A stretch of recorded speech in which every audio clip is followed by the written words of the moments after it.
Dr. Shabir, welcome to Let the Quran Speak. Pleasure to be on. We're continuing our conversation on concubinage in Islam. And Dr. Shabir, last time we looked at how the Quran encourages marriage towards female slaves, and we thought that was a good thing. And now we want to look at some other verses that say something or seem to say something different. And these verses speak about men guarding their private parts, except when it comes to their wives and those whom their right hands possess. So, Dr. Shabir, maybe you can talk a little bit about what those verses are referring to. Yeah, so basically, Safia, there are verses which those who want to say that those who want to defend the classical Islamic law regarding this, they would say these are the verses of the Quran that prove it. But what the verses would need to prove is the classical Islamic presupposition that if a man owns a slave woman, he automatically has the right to go to bed with her. And there's no verse of the Quran that actually gets there. But let's look at the verses that they might present and deconstruct their argument. Mm-hmm. They will look at the statement "Ma malakat aymanukum." So we need to understand that "Ma malakat aymanukum" just simply means in Arabic whatever your right hands possess. Now we can say that this is a euphemism. It's a nice way of speaking of owning slaves. But not necessarily. Like sometimes the Quran introduces a new term, and we haven't seen that term being used prior to the Quran. So we have to ask, what does it mean within the Quranic context? So you cannot automatically give it a meaning and then say that's the Quranic meaning. See, if it was being used widely, and we can have other literature and so on that had the term, we can say, okay, this is the term. Everybody knew the term. So when the Quran mentioned it, everybody would know that's the meaning that's already established. So it wasn't being used before? No, it wasn't being used. This is the Quran's introduction.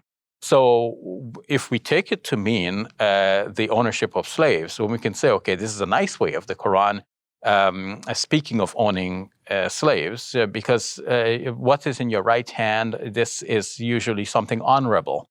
So you can say it's an honorable way of it's giving some dignity. It's putting a sugar coating on a bad situation, basically. The Quran is improving the way in which Muslims are going to think about the ownership of slaves. But it's not necessarily that this phrase could mean ownership of slaves. So Mohammed Asad, in his translation and commentary on the Quran, points out that in some cases, the verse, this term could mean even your husband or your wife, because you have some ownership claim on your husband or your wife. He didn't mention this, but I can add a comment here that in the New Testament, Paul says, let every man have his own wife, and let every woman have her own husband.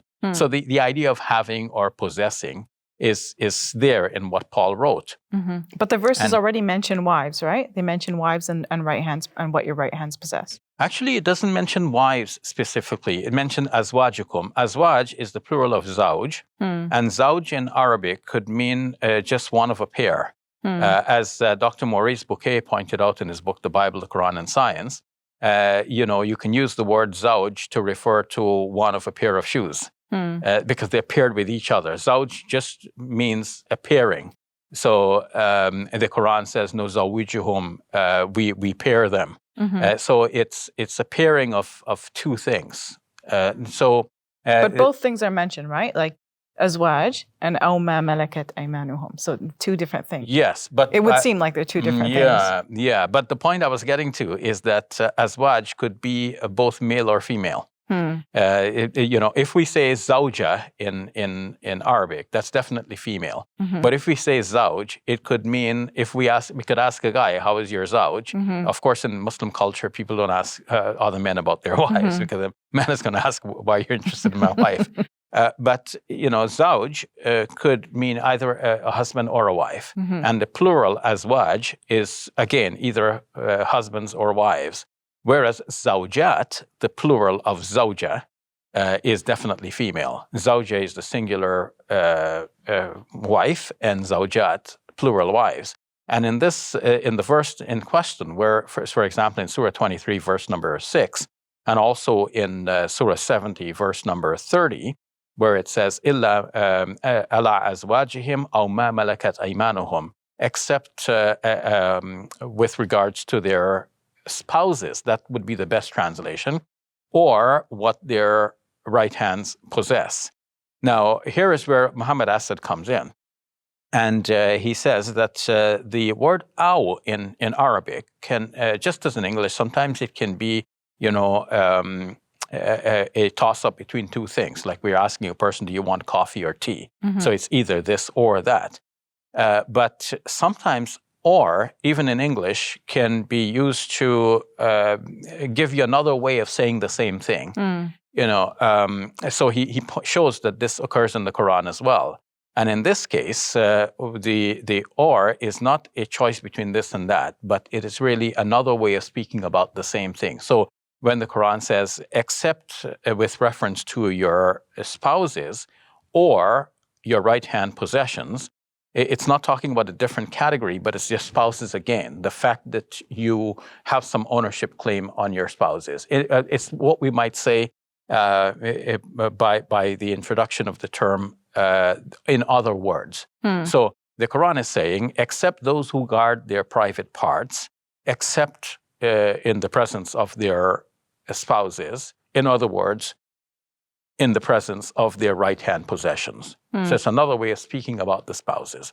Now, of course, do you find this argument convincing? Like, do you think that this verse really isn't talking about female slaves? It's a possibility. And if we ask, okay, which one is more likely? Is it the argument that what the Quran is saying here means that you automatically go to bed with your female slave?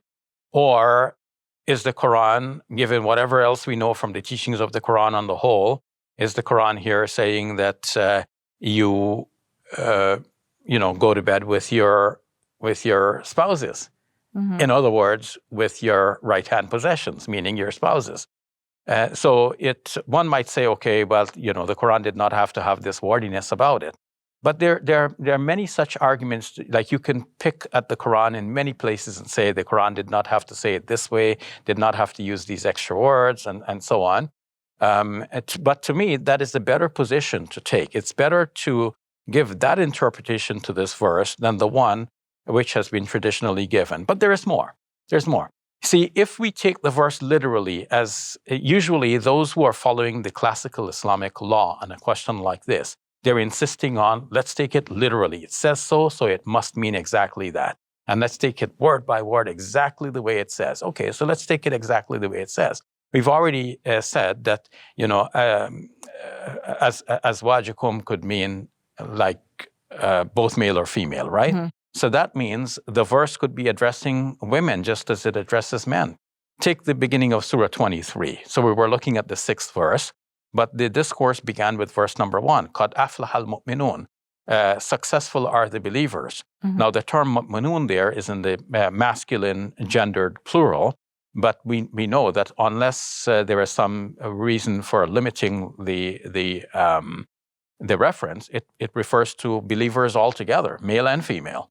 Because all believers, male and female, qad aflaha al-mu'minun, they all need to be successful. Alladhina hum fi salatihim khashi'un, those who are humble in their prayers, that's both men and women, and those who give charity and all of that.